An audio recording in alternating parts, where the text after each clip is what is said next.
Performing live in London. This video is all about my experiences of the last 2.5 years that I've been performing live in London.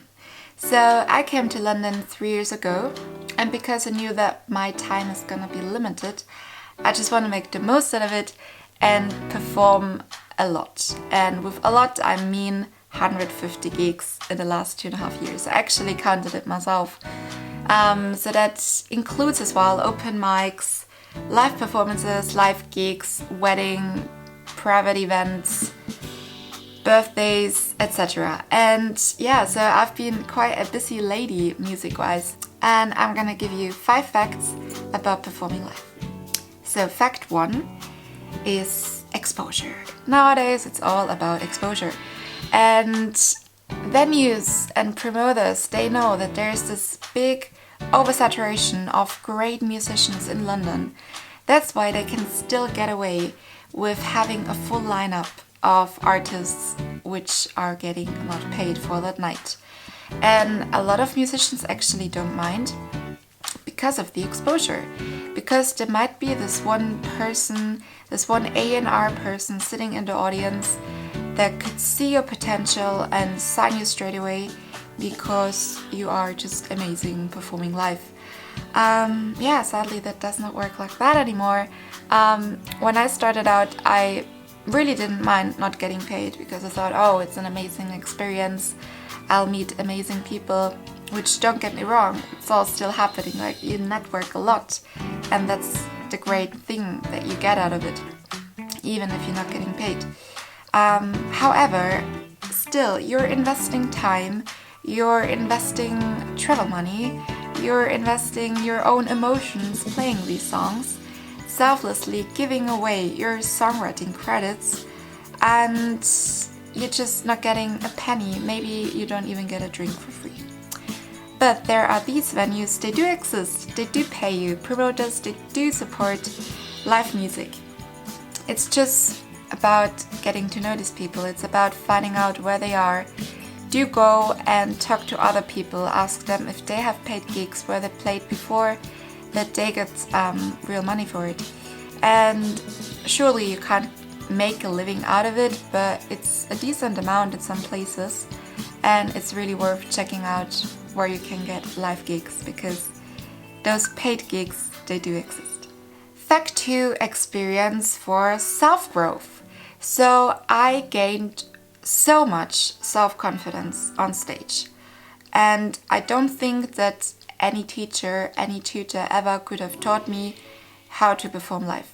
They do give courses on that, you can study it and everything, but if you don't go out there and experience it yourself and make these connections with the audience, engage with the audience when you're being live on stage, yeah, it's just that one way finding out what works.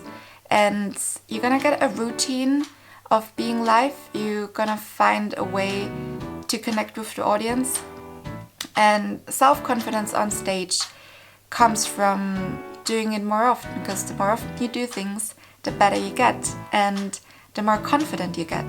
So doing it just a lot is gonna bring you this confidence on stage, and you will find new ways how to incorporate the audience, how to introduce yourself, how to market yourself on stage.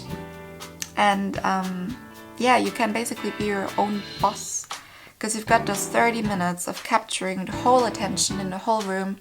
So do make the most out of it and just enjoy it. Just enjoy that moment of being live. Like, all eyes and ears are on you, and you can just take those 30 minutes and make the most out of it. And that's what I always found really magical. Fact 3, choosing the right venue.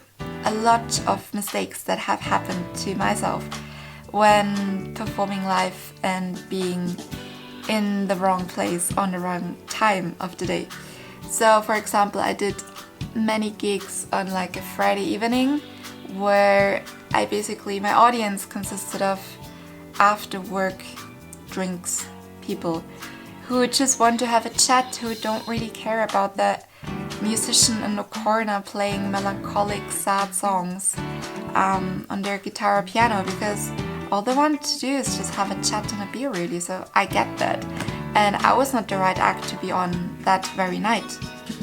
And the promoter should be aware of that, because he is the one putting the lineup together. And if he is aware of the music that the artist is playing, he should probably not put on a mellow pianist on that night. He should put on some, I don't know, cover guitar artist who plays some upbeat Ed Sheeran, because that's what those people want.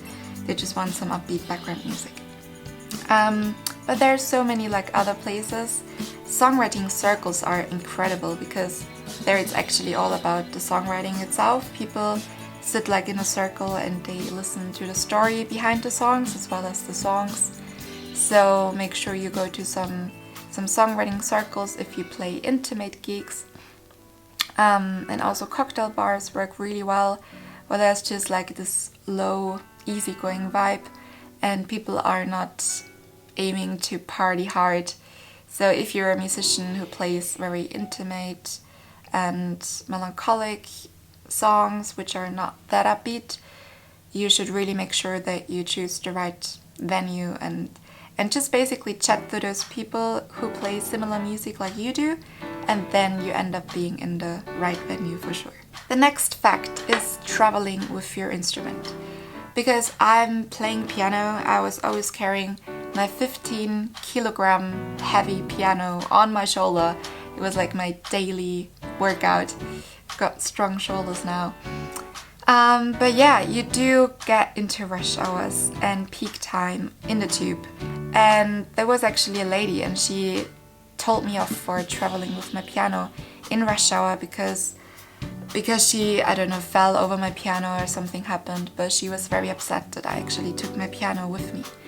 So what helped me was to look out for venues which provided pianos as part of their lineup, and also performing alongside artists on that night who play piano, who bring their own stuff along. You might just want to ask them if you can borrow their piano if you're having a very long travel to go, because it can be very frustrating and very heavy.